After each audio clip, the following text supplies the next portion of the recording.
success? What does it take to achieve it? Is it talent, hard work, or something else entirely? In Outliers, Malcolm Gladwell takes us on a journey to answer this question, challenging everything we think we know about success. It's not just about being the smartest or the most talented. It's about the opportunities you get, the culture you're part of, and the amount of time you invest. Through fascinating stories and surprising insights, Gladwell reveals the hidden factors that shape the path to greatness. So, what really makes someone an outlier? Let's find out.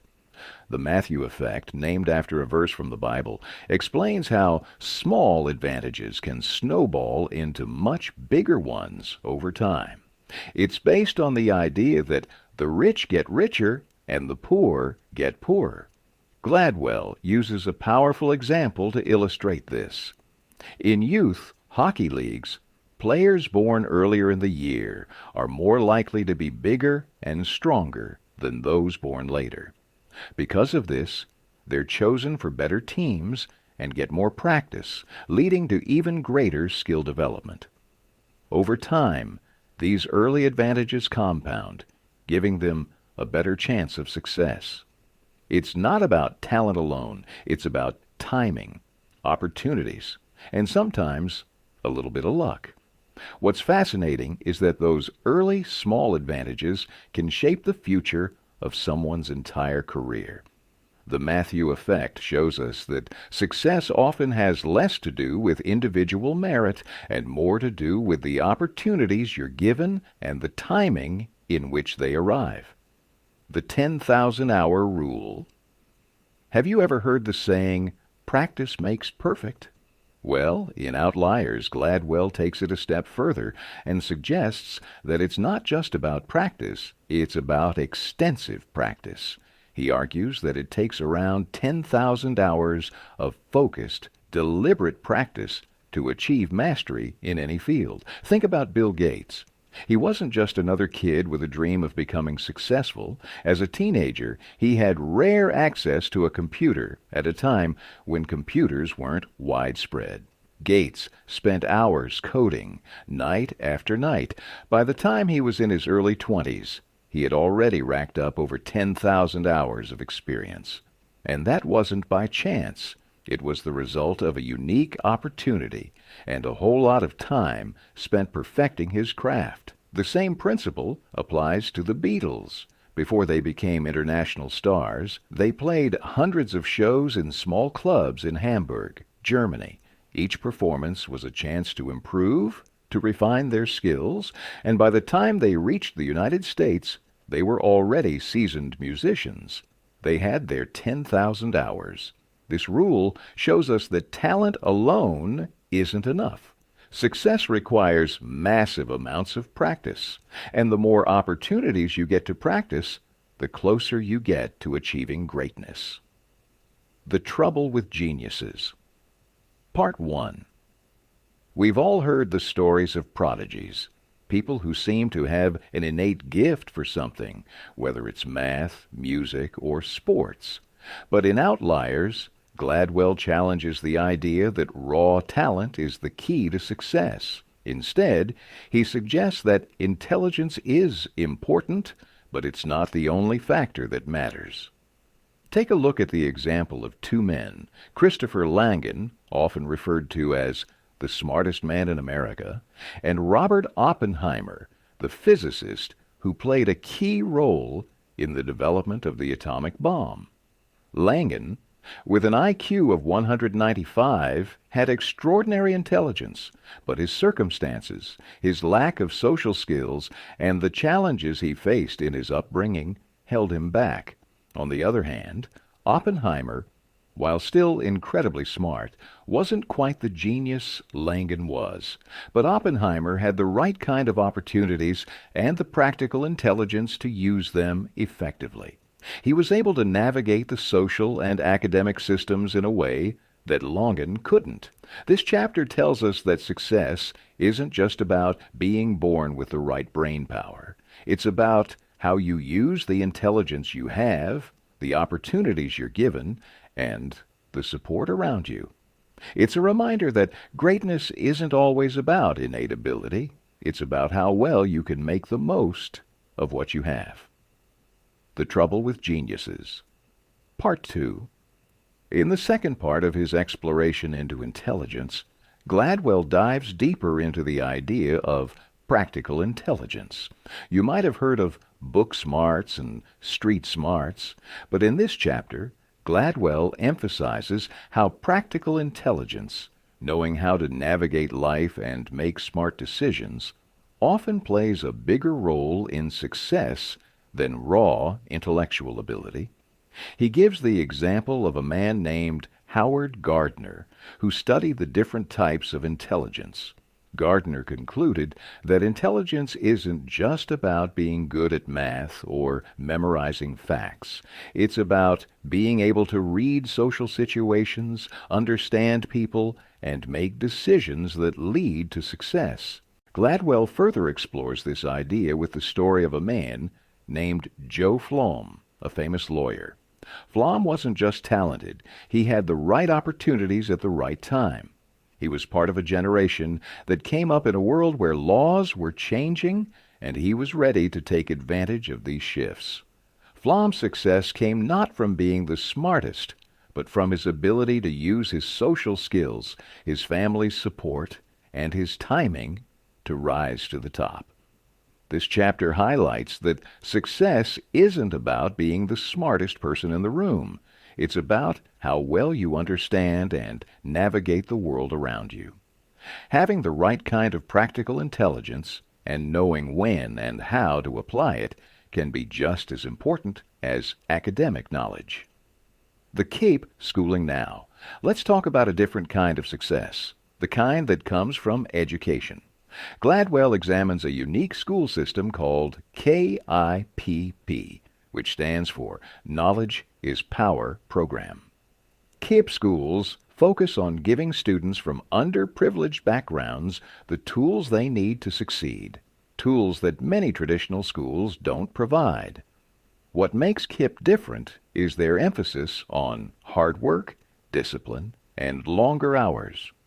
These students are not just learning the basics, they are given extra time to master their subjects and are held to a high standard of responsibility. But the secret ingredient to their success isn't just more class time. It's the culture of hard work and persistence. Teachers at KIPP are trained to push their students, but also to build relationships with them, making sure each student has the support they need to succeed. Gladwell highlights how the school's approach has led to impressive outcomes.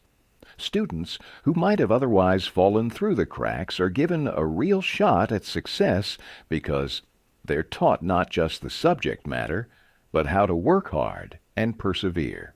The KIPP model shows us that success isn't just about intelligence. It's about the environment and the mindset you develop. With the right support and mindset, even students from the most challenging backgrounds can achieve greatness. So, what can we take away from KIPP? That hard work, discipline, and a little extra support can turn potential into success, no matter where you start from. The ethnic theory of plane crashes. In this chapter, Gladwell explores an unexpected connection between culture and success, focusing on plane crashes. At first, you might wonder, what do cultural differences have to do with plane crashes? The answer lies in how people communicate in high-stress situations. Gladwell uses the example of a series of crashes involving planes where pilots and co-pilots came from cultures with a strong sense of hierarchy, where respect for authority often meant that subordinates were hesitant to challenge superiors. In cultures like this, co-pilots wouldn't always speak up when they noticed a problem. Even if they saw something wrong, they might hesitate to point it out because it could be seen as disrespectful to question the pilot. This communication breakdown could lead to catastrophic consequences. In one case, A crash occurred because the co-pilot didn't voice concerns about a dangerous situation in the cockpit. What Gladwell shows us is that culture plays a huge role in how we communicate, and that can have life or death consequences. It's not just about being a skilled pilot. It's about how you interact with the people around you, especially in high-pressure situations. This chapter is a reminder that sometimes even small cultural differences can have a profound impact on success and failure. The lesson here is that success isn't just about your individual skills. It's about how your background, your upbringing, and even your cultural norms shape how you interact with the world. Communication, especially in critical moments, can make all the difference. The ethnic theory of success. In this chapter, Gladwell delves deeper into the role of culture in success, focusing on the success of certain ethnic groups. He examines the success of Asian students in math, comparing them to their peers in the West. What's fascinating is that it's not just about intelligence or innate ability. It's about cultural differences that shape how people approach work and effort. Gladwell brings up the example of rice farming in Asia. In countries like China and Japan, rice farming requires a high level of patience, precision, and hard work. Unlike other forms of farming that might only need seasonal attention, rice farming is a year-round, labor-intensive job. This culture of hard work, persistence, and attention to detail is passed down through generations.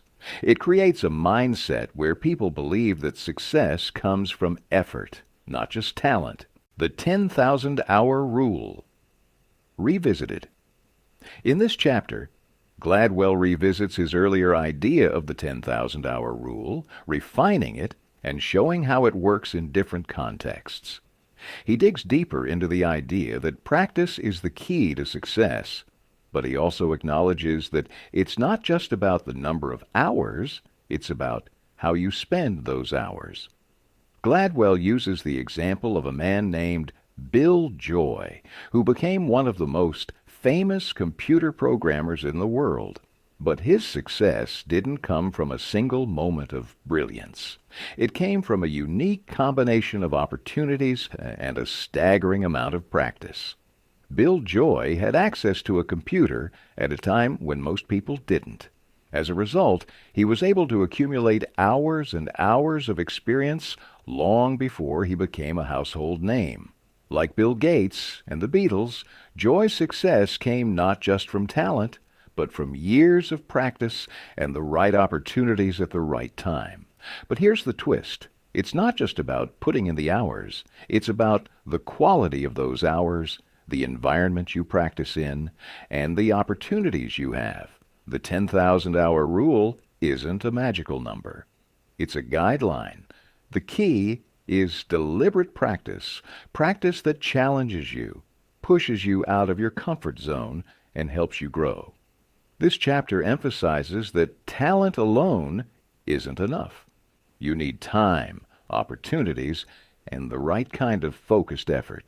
But the most important thing is not just how many hours you put in, it's how you use those hours. Quality practice, more than anything, is what sets successful people apart. A Jamaican Story. In the final chapter of Outliers, Gladwell brings us a personal story that ties everything together. It's the story of his own family's background growing up in Jamaica. Gladwell's mother was a successful woman who came from a small, poor town. But she didn't let her circumstances define her future. She moved to the United States, pursued higher education, and created opportunities for herself that ultimately led to a successful career. Gladwell tells this story to show that success often comes down to the opportunities you get and the timing of those opportunities. His mother's success wasn't just due to her hard work. It was because she was in the right place at the right time. She had access to resources that weren't available to others, and she took full advantage of them. This chapter underscores the key message of Outliers. Success isn't just about individual talent or effort. It's about the circumstances you're born into, the opportunities you're given, and how well you can take advantage of those opportunities. Gladwell uses his family's story to highlight that success is a complex, multifaceted thing. It's shaped by culture, timing, support, and yes, hard work. By the end of the book, Gladwell challenges us to rethink how we view success. It's not a simple formula of hard work equals success. Instead, it's a combination of hard work, timing, luck, and the opportunities you have along the way. Success isn't just for the naturally gifted. It's for those who can make the most of what they are given.